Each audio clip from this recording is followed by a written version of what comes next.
Bienvenidos a Yair Tech Talks, el espacio donde exploramos juntos el poder de la analítica, la ingeniería y la inteligencia para resolver problemas reales con datos y algoritmos. Hola, hoy vamos a meternos con una idea muy interesante, ¿no?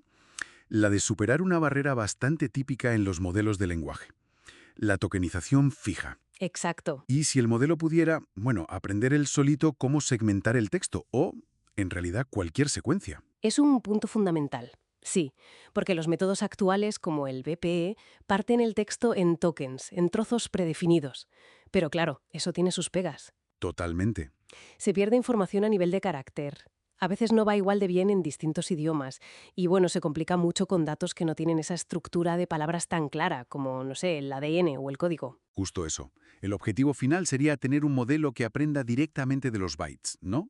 Lo que llaman end-to-end. Vale. Y por eso, hoy nos vamos a centrar en un paper que se llama Dynamic Chunking for End-to-End Hierarchical Sequence Modeling.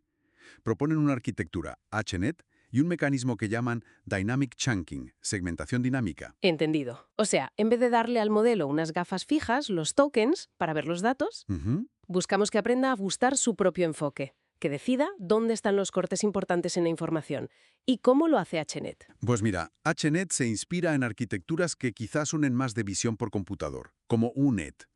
La idea es procesar la información a distintos niveles de detalle, como a la vez. Vale. Por un lado, HNet mira los datos crudos, los bytes, muy de cerca, en las capas externas, y a la vez aprende a agruparlos en chunks, en fragmentos con sentido, Ajá. y procesa estos fragmentos ya a un nivel más abstracto, en una red interna. Una estructura jerárquica, entonces. Eso es, ¿Y cómo decide dónde hacer esos cortes, esos chunks? ¿Cómo sabe? ahí está la clave. El Dynamic Chunking es un mecanismo, digamos, inteligente que aprende los límites sobre la marcha mientras entrena. Interesante. Tiene una parte, el routing module, que va comparando elementos seguidos en la secuencia. Si ve que son muy distintos, pues sugiere que ahí debería haber un corte. Ah, claro. Como si aprendiera a detectar cambios de tema o de estructura dentro de la secuencia. Tiene lógica, sí. Busca puntos de inflexión naturales en los propios datos. Exactamente. Y para que esto no sea un caos, sobre todo al principio del entrenamiento, incluye otros módulos. Uno de smoothing, para suavizar un poco las decisiones y que el aprendizaje sea más estable, con gradientes más manejables. Vale. Y también una ratio loss, que es una forma de ayudarle a controlar cuánto comprime la secuencia, para que no haga ni demasiados chunks ni muy pocos. Busca un equilibrio. Y leí que puede ser recursivo, ¿no? Que se pueden anidar H&Its, como capas de comprensión, de bytes a trozos y de esos trozos a estructuras más grandes. Sí, esa es otra de las ideas potentes. Puedes apilar HNets, creando jerarquías más profundas. Para manejar las secuencias de bytes, que son largas y muy finas, en las capas externas usan modelos muy eficientes como Mamba 2, Ajá, los State Space Models. esos mismos. Y luego, la red principal interna, que a menudo es un transformer, ya trabaja con esos chunks que ha aprendido el nivel anterior. Se centra más en las relaciones entre ellos. Vale, creo que pillo la idea general. A ver, ¿cómo funciona esto en la práctica? ¿Qué ejemplos o resultados nos puedes contar del paper? Pues, las visualizaciones son muy chulas.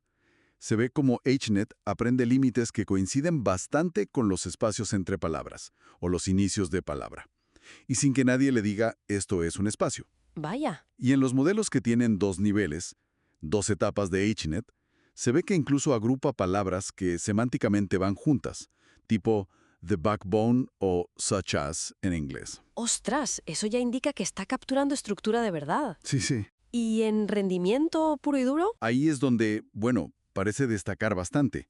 Dicen que incluso un HNet simple ya supera un transformer estándar con tokenización BPE, si les das la misma cantidad de cómputo y datos. Ah, mira. Y el modelo de dos etapas escala todavía mejor.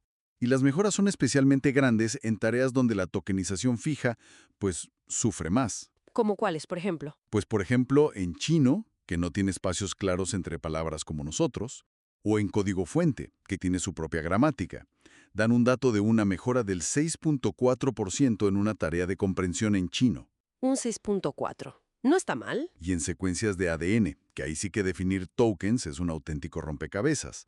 HNet resultó ser, ojo, 3.6 veces más eficiente usando los datos, necesitaba muchos menos datos para aprender lo mismo. Un salto enorme. Eso sí que es llamativo. Sugiere que se adapta mucho mejor a la naturaleza de cada tipo de dato, ¿no? Correcto. Y además, otra cosa interesante, demostró ser más robusto frente a errores, como erratas o ruido en el texto, y eso sin haberlo entrenado específicamente para aguantar esos fallos.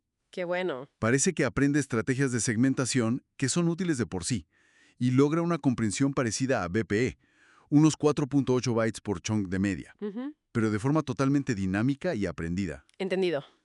Entonces, la gran idea aquí es que el modelo descubra sus propias piezas de significado, adaptadas a los datos que ve. Y si esto funciona tan bien en cosas tan distintas como ADN o código, bueno, ¿qué tipo de patrones fundamentales podría estar encontrando que ahora mismo se nos escapan con los métodos fijos? Esa es, una de las grandes preguntas que abre esto, claro. Podría estar revelando estructuras ocultas en datos muy complejos. Pero ojo, también plantea retos, ¿eh? Por ejemplo, la interpretabilidad. ¿Cómo entiendes o depuras un modelo cuya forma de procesar la información por dentro? Esa segmentación cambia con cada entrada que le das. No es como los tokens fijos. La explicabilidad se vuelve más dinámica también. Claro, no es un proceso estático, ¿es verdad? Y otra cosa que se me ocurre, si HNet decide cuánta computación usar en cada parte de la secuencia al hacer una predicción, ¿cómo podríamos optimizar eso? Quizá usar menos cómputo para respuestas rápidas y más para análisis que requieran máxima precisión. Exacto, exacto. Abre la puerta a optimizar el rendimiento de forma adaptativa, según la tarea concreta. Y eso estaría integrado en la propia arquitectura del modelo. Muy bien.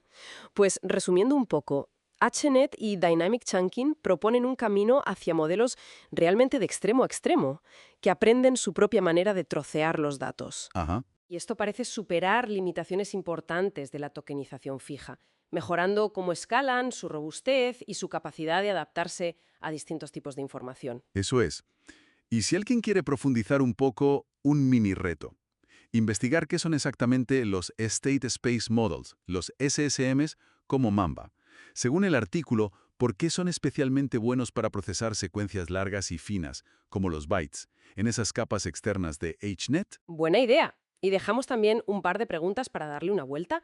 Primero, ¿se podría aplicar este concepto de chunking dinámico a otros tipos de datos en secuencia? Como series temporales financieras o datos de sensores, ¿podría servir para detectar eventos o patrones importantes de forma automática? Y segundo, una más peliaguda quizá. ¿Qué implicaciones éticas o de privacidad tiene que un modelo decida él solito cómo segmentar información que puede ser sensible?